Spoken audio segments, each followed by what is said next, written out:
Good evening, ladies and gentlemen, and fellow South Africans.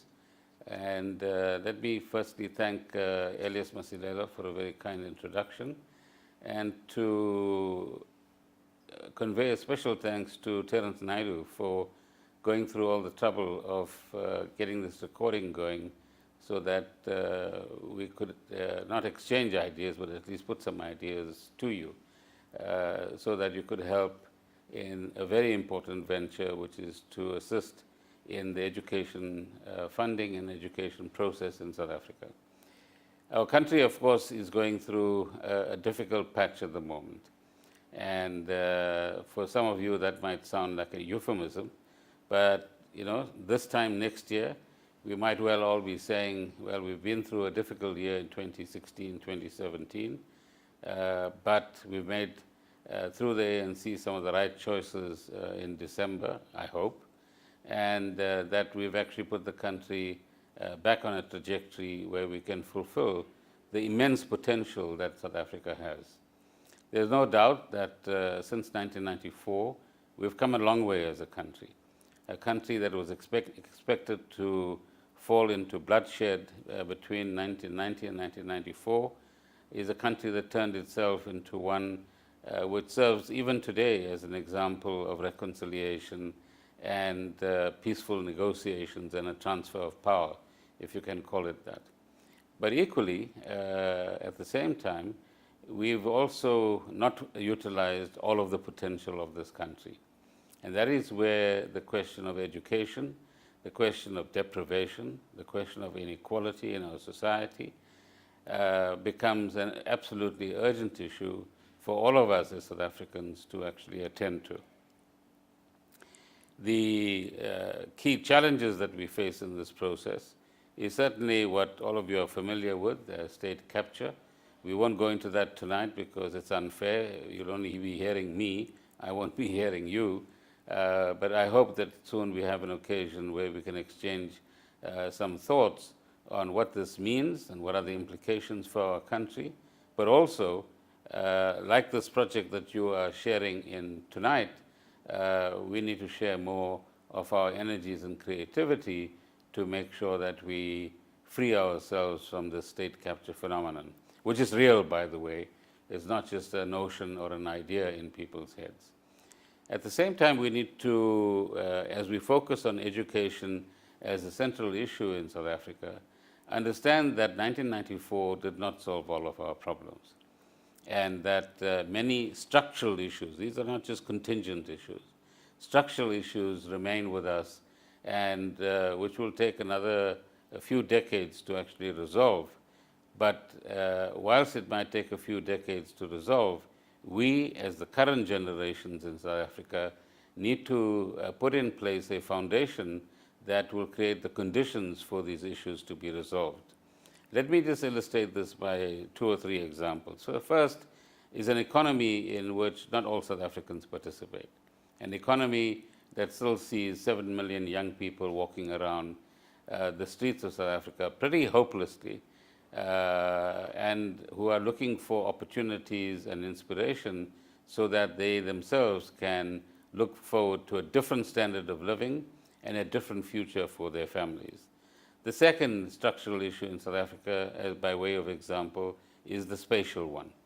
And here, our cities and towns are pretty much what they used to be in terms of residential and commercial patterns.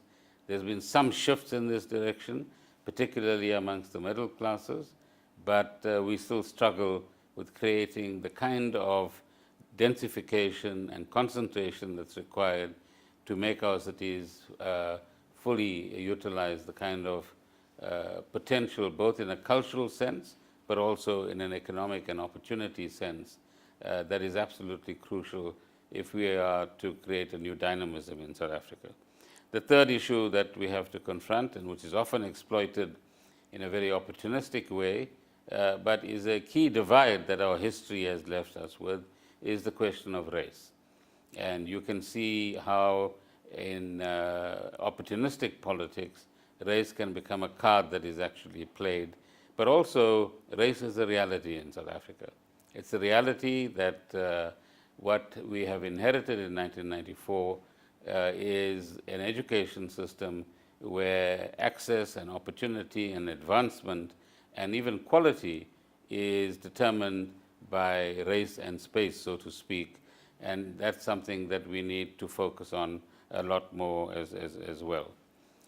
More and more in South Africa and in the world, there's a focus on the distribution of wealth, the distribution of income, and the ownership of assets. All of you are the clever guys, so to speak, who manage people's assets and wealth.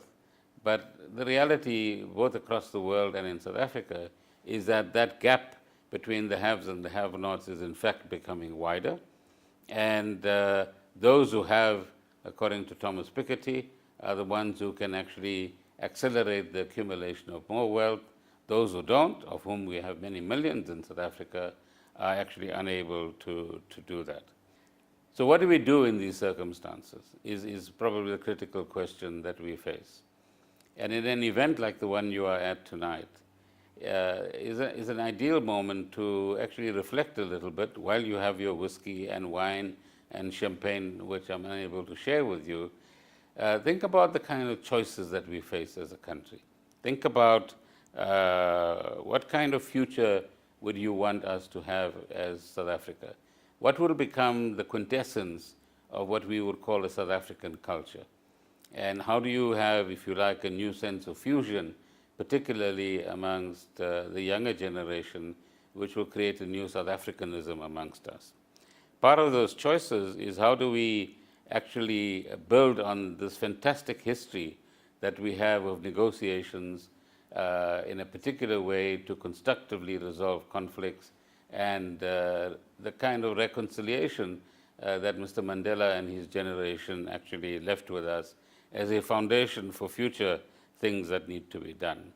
But amongst the key choices that we face in the context of education and in the context of raising funds for education is the choice between, selfishly possessing one's own assets and wealth or moving to a culture of sharing and solidarity, which I believe is a key challenge culturally that we need to begin to focus on and make some changes which will enable us over the next 10 to 20 years to have a very different educational scenario, and a scenario which will start opening up new sorts of possibilities for those who are structurally disadvantaged and structurally marginalized. In the 21st century, what we have to do as South Africans is, having achieved this basic level of reconciliation, is to ask ourselves, how do we become a lot more inclusive as a society?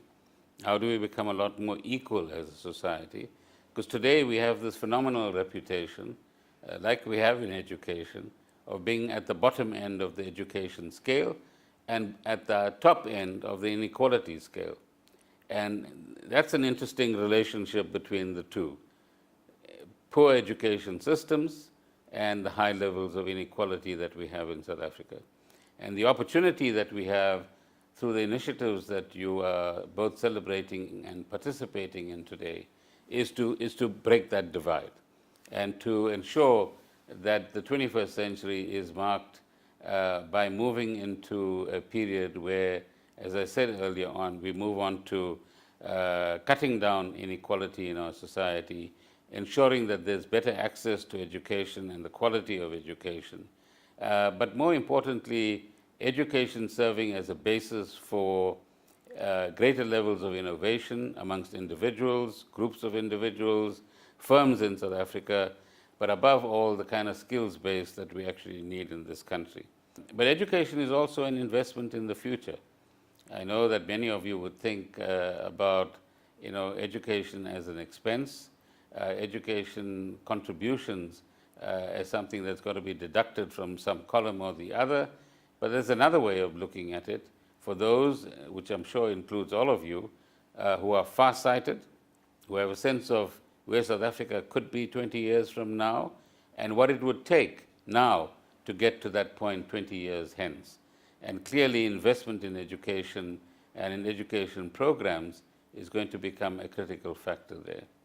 Many of you today will be concerned about the state of the economy, for example. And again, the education system, both in terms of access, quality, and the structure of that system, and the kind of people that are emerging from that system, is at the heart of the quality and nature of the economy that we actually have.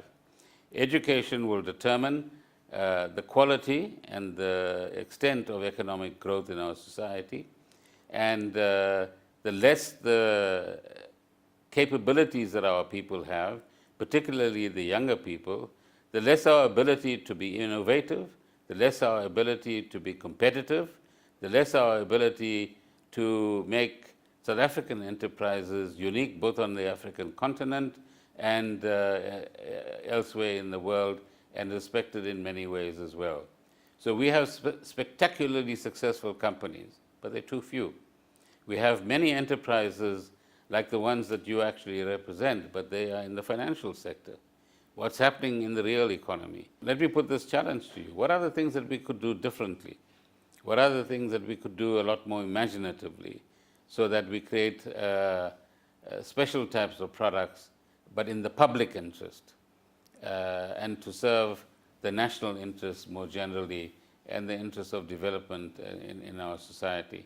And I think that there's a huge amount of energy and creativity in your sector that could play a very useful part.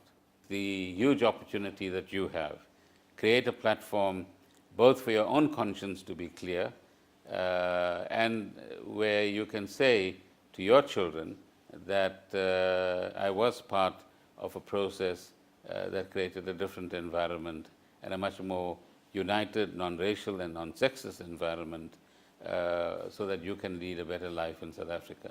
And that's a much more exciting prospect, a much more invigorating prospect, and a much more positive way of looking at things than trying to work out with your tax advisor how you're going to get money out of South Africa. What has been fascinating for me over the last year or so is how something we've been talking in South Africa about for the last 3 or 4 years, called inclusive economies and inclusivity, is now an international norm.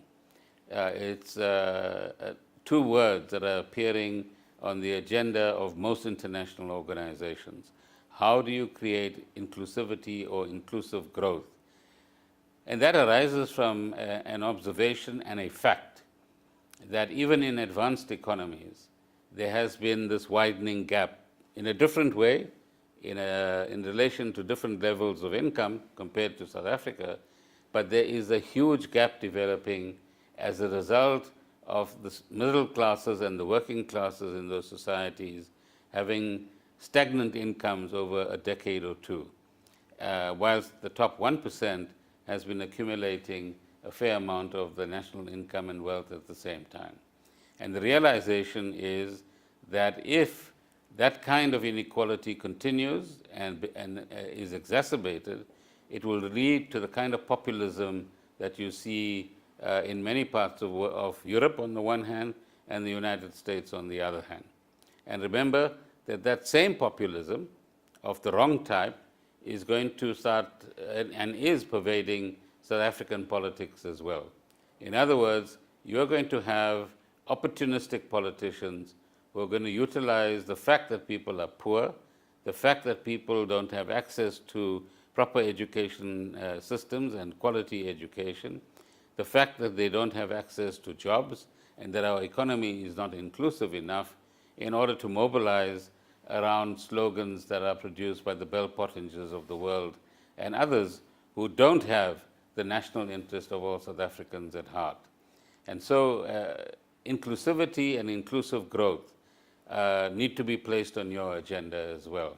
And you need to ask yourselves, just maybe for 5 minutes this evening, whilst you are celebrating this occasion and enjoying the evening, what does inclusivity mean for you?